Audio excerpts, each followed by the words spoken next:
Veronica Bennett lived a quiet, unassuming life in a small town surrounded by her family and a close-knit community. At 68, she was a woman of wisdom and grace, cherished by those who knew her. Veronica's days were filled with the love of her daughter, Susan, and her two grandsons, Ethan and Caleb, who often stopped by her cozy home to share meals, laughter, and stories. Though she had faced her share of hardships, Veronica carried herself with quiet strength, her faith a steady undercurrent rather than a focal point of her life. She believed in God but rarely spoke about spiritual matters, finding her peace in the simple joys of family and community.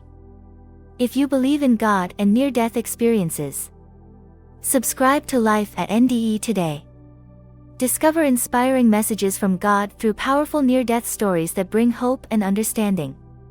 Hit subscribe now and join us in spreading the light of faith.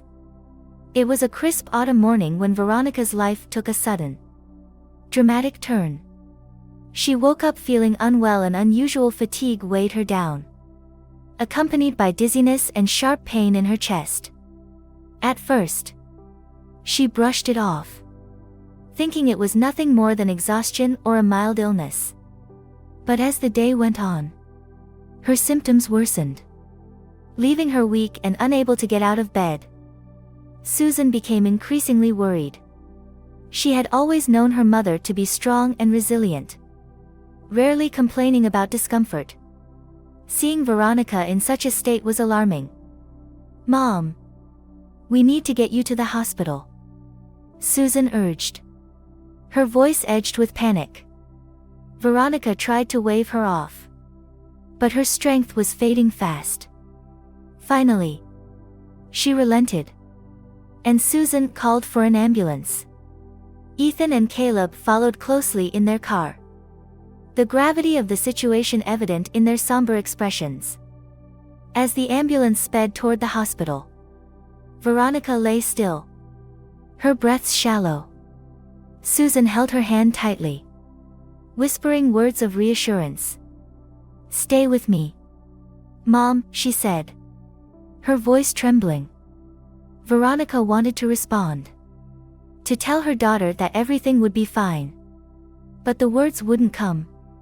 Instead, a strange calmness washed over her, as if a part of her already knew that this moment was not the end but a transition.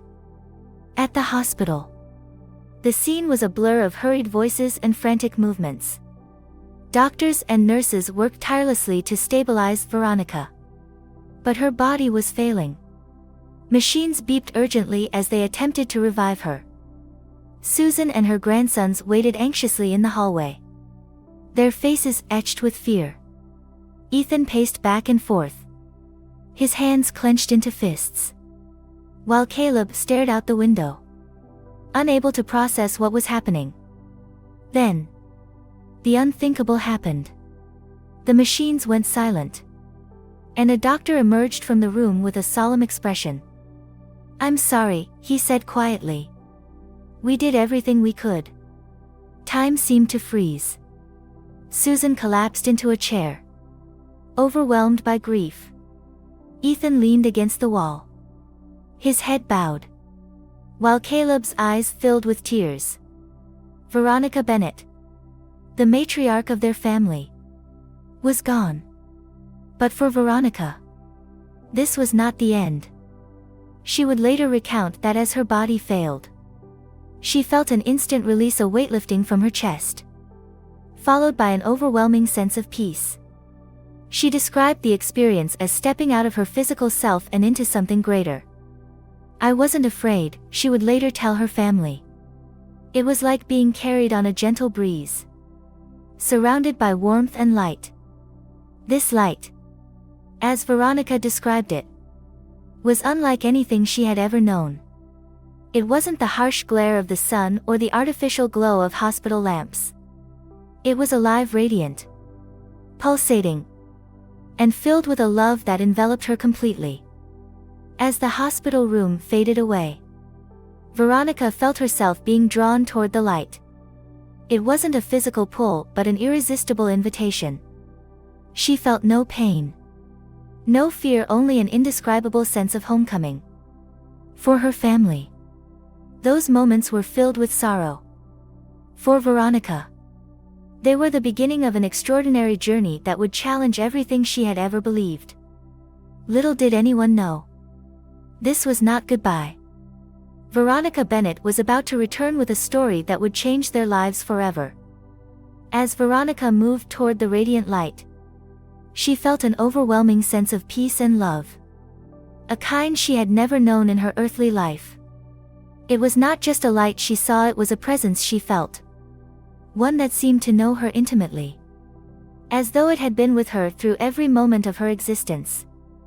I felt like I was being wrapped in the most comforting embrace.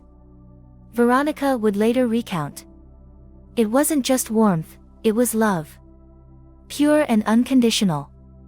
She noticed that the world she had left behind, the hospital, the pain, her family's grief, seemed to grow distant. As if it were no longer part of her reality. In its place was something entirely new. A realm that defied description. The light, golden and alive, grew brighter as she moved closer, revealing a breathtaking landscape. Rolling hills stretched into the horizon, their grasses shimmering like spun gold. Rivers of crystal clear water wound their way through fields bursting with colors that seemed too vivid to exist. The air itself seemed to hum with music. Not heard but felt, a melody that resonated deep within her soul. Veronica didn't walk toward this place, she felt as though she were being carried effortlessly. Time, as she had known it, ceased to exist. Every moment felt eternal yet fleeting. A paradox she couldn't explain but instinctively understood. It wasn't long before Veronica sensed she was not alone. There was a presence near her, one so powerful and profound that she immediately fell to her knees, overcome with awe. Though she hadn't seen him yet, she knew who it was. It was Jesus, she would later tell her family, her voice trembling with emotion. I didn't have to ask or wonder. I just knew. When Veronica finally looked up, she saw him. He stood before her, radiating a light that was both blinding and gentle. His face was kind, yet it carried the weight of immense authority. His eyes, deep and knowing, seemed to look straight into her soul, seeing every thought, every joy, and every sorrow she had ever experienced. He didn't need to speak to tell me, he understood everything about me, Veronica said. In that moment, I felt completely seen, flaws, mistakes, and all, and yet, completely loved. Jesus extended a hand toward her. And though he did not speak aloud, his voice filled the space around her and resonated within her. Veronica, he said, her name carrying a weight she could scarcely describe. Your journey is not yet over. In that instant, Veronica was overwhelmed by a flood of visions. They weren't abstract ideas or dreams but vivid, tangible realities. She felt as though she were living them, experiencing the future of humanity as though she were standing at the crossroads of time. The first vision was filled with light and beauty. She saw a world where technology and faith worked hand in hand, bringing people closer to one another and to their Creator. Cities were alive with innovation, yet they were in harmony with nature.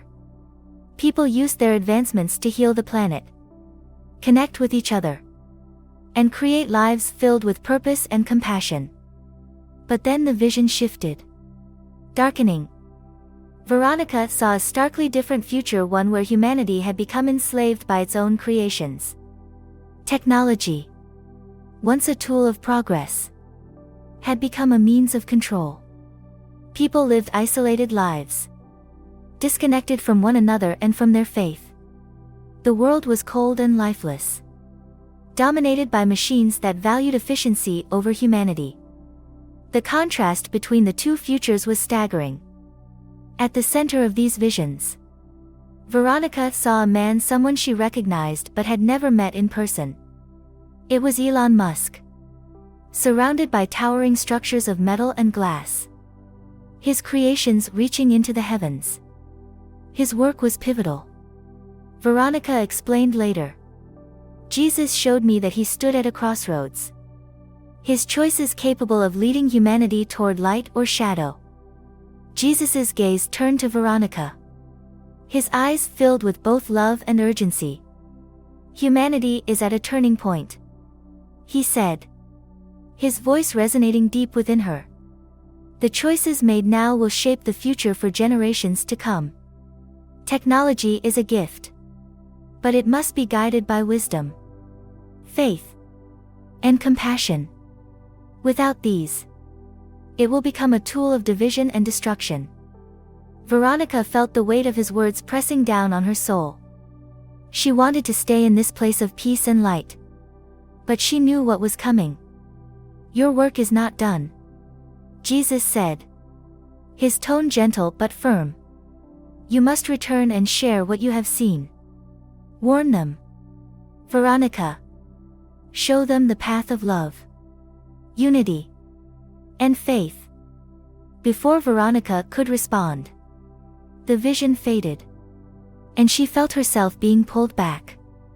The warmth of the light began to dim, replaced by a coldness she recognized as the physical world. As she returned, she felt a deep ache, not of pain, but of longing. Leaving the presence of Jesus and the beauty of that realm was harder than anything she had ever done. When Veronica opened her eyes, she was back in the hospital room. The sound of beeping monitors filled her ears, and the sterile smell of antiseptics stung her nose. Her chest rose and fell with shallow breaths, and the faces of her family came into focus. Mom! Susan cried, tears streaming down her face. She gripped Veronica's hand tightly, as if afraid to let go. Grandma! Ethan's voice was a mixture of relief and disbelief. Veronica managed a weak smile. I'm back, she whispered, her voice hoarse but steady. But I've been sent with a message. Her family stared at her, their expressions shifting from joy to confusion. What do you mean, Mom? Susan asked gently. Veronica took a deep breath, summoning what strength she had left. I saw him. I saw Jesus, she said. And he sent me back to tell you and the world what I've seen. The room fell silent, the weight of her words sinking in. Little did they know, this was only the beginning of Veronica Bennett's mission. As Veronica regained her strength, she began to share the extraordinary visions she had experienced during her time away from the physical world. Each word carried the weight of a truth that felt too profound to be ignored. Though her voice was soft and her body still weak, the clarity in her eyes left no doubt that what she was describing was deeply real to her. I didn't just see heaven, Veronica told her family one evening as they gathered around her hospital bed. I saw the earth, our future. Jesus showed me what could be, and what might become, depending on the choices we make. The first vision Jesus shared with Veronica was one of hope. A future where humanity had embraced its potential for goodness. In this world, technology and faith coexisted in harmony, each enhancing the other. I saw cities that seemed alive, Veronica said, her eyes lighting up at the memory. The buildings weren't just structures, they were part of the environment, blending seamlessly with nature. The air was clean, and the people were happy. There was laughter, love, and a sense of connection that you could feel in every corner of the world. In this vision, technology had become a tool for healing and unity. Veronica described advances in medicine that cured diseases once thought incurable, sustainable energy solutions that preserved the planet, and artificial intelligence that worked to improve lives rather than replace them. But it wasn't just about the technology, she explained. It was about the hearts of the people. They used these tools with wisdom and compassion, guided by a deep faith in something greater than themselves. It was beautiful, like a glimpse of what God intended for us all along. The second vision was far darker. A stark warning of what could happen if humanity lost its way. Veronica's voice trembled as she described it. Her hands clasped tightly in her lap as if trying to steady herself against the memory. It was cold, she said, her tone heavy with sorrow. The air was thick. The skies gray. The cities I had seen before were still there. But they were lifeless. The people, they were there. But they weren't really living. They were just existing. In this vision, technology had become a tool of oppression rather than liberation. Machines replaced human connection. And progress was driven by greed and control. Veronica described people who seemed enslaved by their own creations. Their eyes hollow. Their faces devoid of joy. Everything was efficient, she said bitterly. But there was no love. No faith. It was as if humanity had traded its soul for power and convenience. And the earth itself was suffering, scarred and depleted. Its beauty drained away. At the center of both visions stood a man Veronica recognized but had never met, Elon Musk. He appeared surrounded by towering technological marvels, machines and structures that seemed to symbolize the pinnacle of human ingenuity. Jesus showed me that Musk is at a crossroads, Veronica explained. His work has the potential to lead us to the bright future I saw. But it could also tip the balance toward the darker path if guided by the wrong intentions. She described Musk as a figure of immense brilliance and influence. A man whose decisions would ripple across the world. In one vision, his creations brought people together, healing the earth and inspiring hope. But in the other, those same creations became tools of division and destruction, used to control and oppress. Veronica's family listened in stunned silence. Susan finally spoke, her voice hesitant. Mom, why Musk? Why would Jesus show you him specifically? Veronica's answer was firm. Because his work symbolizes the choices humanity is facing right now. Technology isn't inherently good or bad, it's how we use it that matters. And Musk stands at the center of that choice. Jesus's words to Veronica had been clear: humanity was at a turning point. The decisions made in the present would shape the future for generations to come. He told me that technology is a gift, Veronica said. But like any gift, it must be used with care and wisdom. Without faith, without love, it can become a weapon, a way to divide us rather than unite us. She paused, her eyes filled with both sorrow and determination. We're standing at a crossroads, just like Musk. And the path we choose will determine whether we thrive or fall. Veronica's message wasn't just about warning humanity of the dangers ahead. It was also a call to action. A plea for people to reconnect with their spiritual roots and use technology as a force for good. We need to pray, she said simply. Not just for ourselves, but for the leaders and innovators who are shaping our world. People like Musk need guidance, just like we all do. They need wisdom to make choices that serve humanity, not destroy it.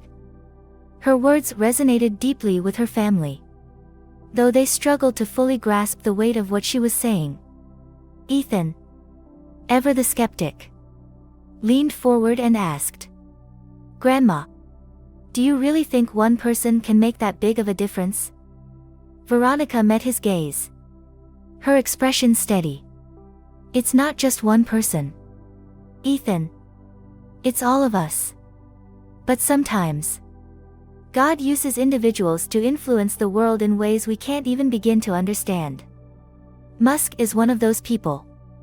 As Veronica spoke, a sense of purpose began to fill the room.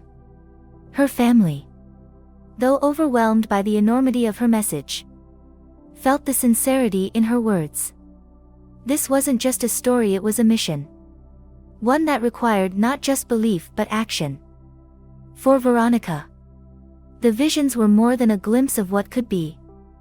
They were a reminder of the power of choice, the importance of faith, and the urgent need to align progress with purpose. The future isn't set in stone, she said. It's up to us to decide which path we take. And we don't have much time to choose. With that, Veronica's journey to share her message began. But little did she know, the challenges ahead would test not only her resolve but also the strength of her family's faith. Veronica Bennett's return from what seemed like death was nothing short of a miracle. The doctors who had declared her dead were left in disbelief when she suddenly gasped for air and began to breathe on her own.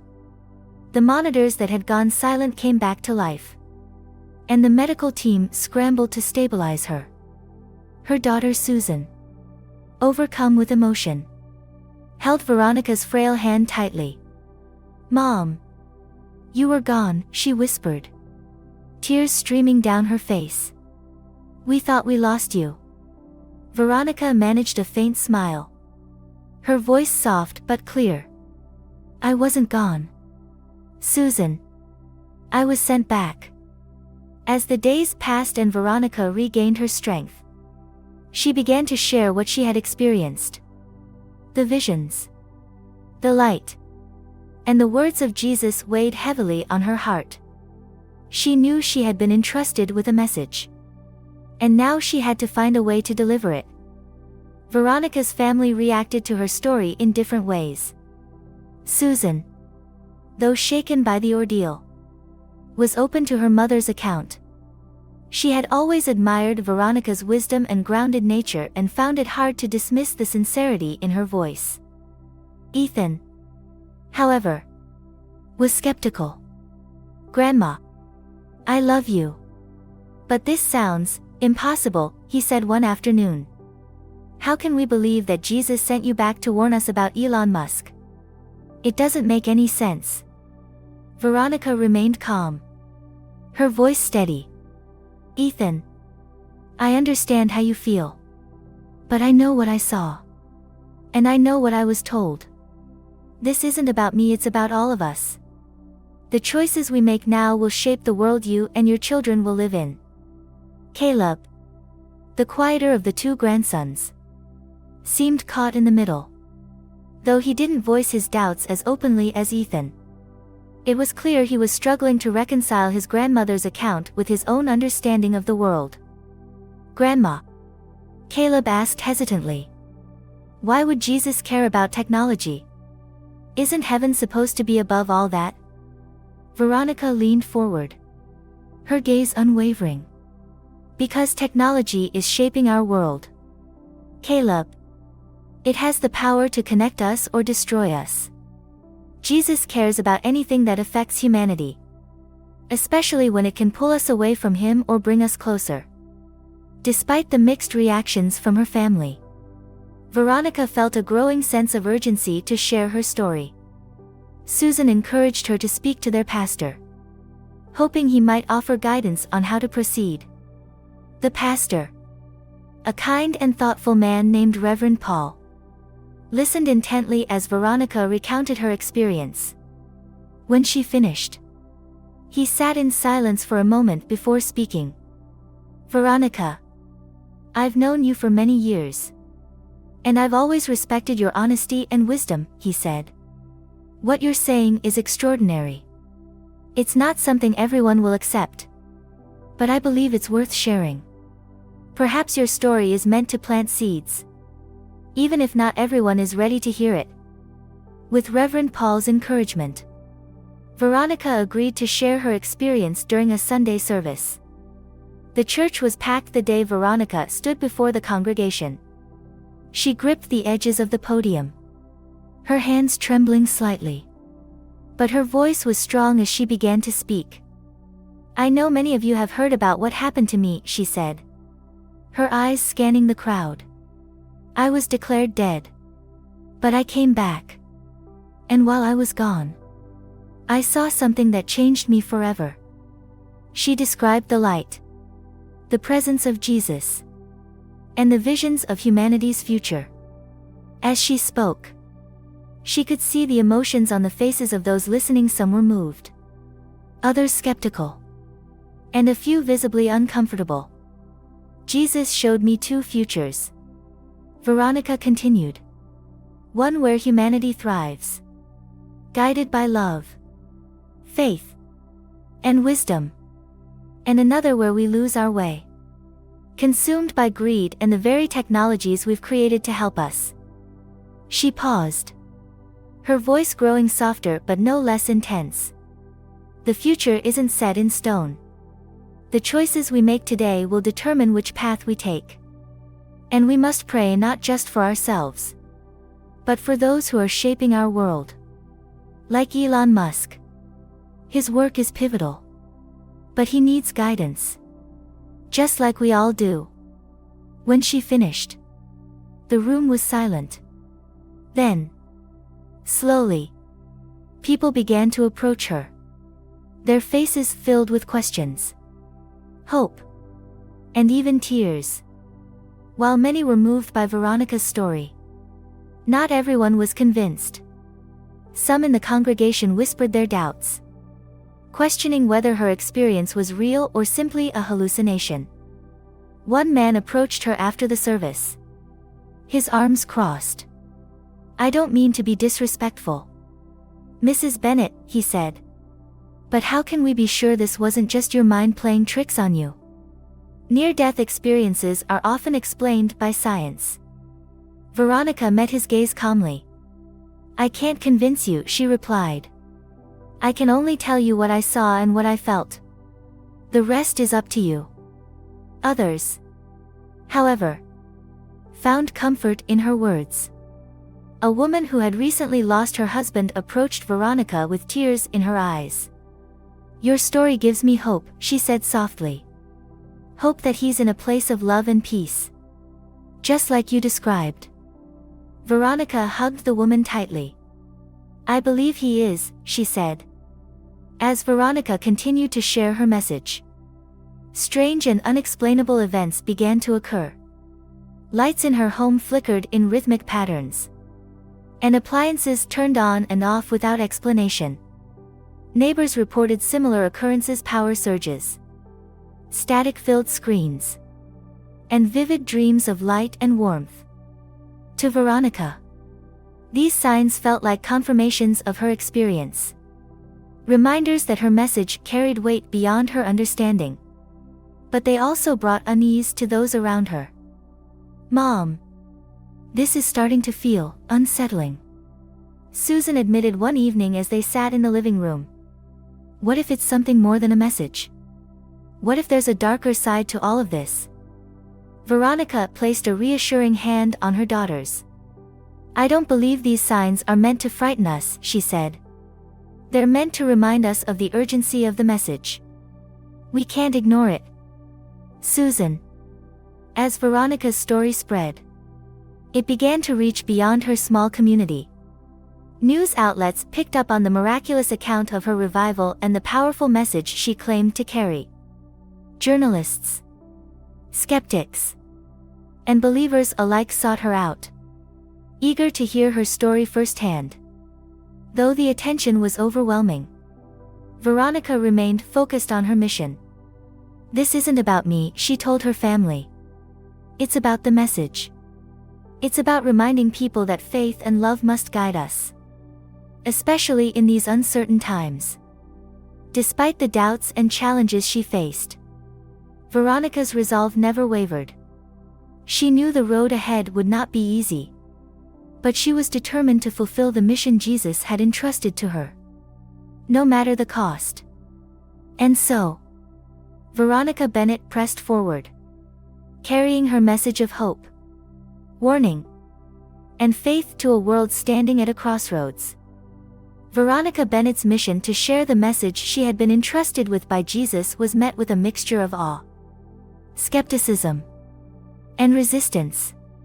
For every person who embraced her story as a divine calling, There was another who dismissed it as imagination or the result of a traumatic experience. But Veronica remained steadfast. Her resolve anchored in the profound truths she had witnessed. "I wasn't sent back to convince everyone," she would often say. "I was sent back to plant seeds of faith, hope, and awareness. The rest is up to them." Word of Veronica's story spread beyond her small town, drawing attention from local media and, eventually, national outlets. A reporter from a regional newspaper, intrigued by the miraculous tale of her revival, interviewed Veronica for an article. "Mrs. Bennett," the journalist began, "many people are fascinated by your story. But others find it hard to believe. What do you say to the skeptics?" Veronica smiled gently. "I understand their doubts," she said. "I would have been skeptical too, before this happened to me. But the message isn't about me. It's about the choices we're making as a society, choices that will determine our future." The article was published under the headline, "Woman Returns from Death with a Message for Humanity." It sparked a flurry of interest, with people from all walks of life reaching out to Veronica to share their own stories of faith, loss, and hope. One of Veronica's most persistent calls to action was the importance of prayer, not just for individuals, but for humanity as a whole. "We need to pray for our leaders, our innovators, and for each other," she told a packed church during one of her public testimonies. "People like Elon Musk are at the forefront of shaping our world. They carry immense influence. But they're also vulnerable to the same temptations and pressures we all face. Prayer can provide the guidance they need to make choices that align with love and faith." Her words resonated deeply with the congregation. After the service, a young man approached her, his face filled with emotion. "I work in tech," he said. "Hearing you talk about balancing innovation with faith, it's exactly what I've been struggling with. I want to create something meaningful, but I'm afraid of what it could become in the wrong hands." Veronica placed a hand on his shoulder.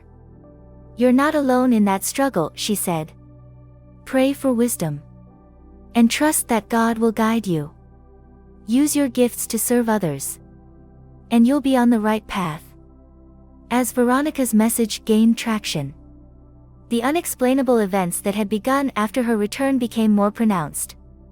Lights flickered during her talks, and electronics occasionally malfunctioned in ways that defied explanation.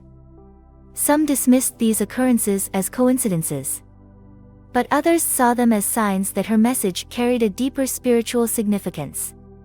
However, not everyone welcomed her words. A prominent skeptic invited her to speak at a televised debate, hoping to discredit her story. "Mrs. Bennett," the skeptic began, "you claim that Jesus showed you visions of the future and that Elon Musk plays a central role. Isn't it possible that this was just a hallucination brought on by a near-death experience?" Veronica, unshaken, replied, "It's possible. But I know what I experienced.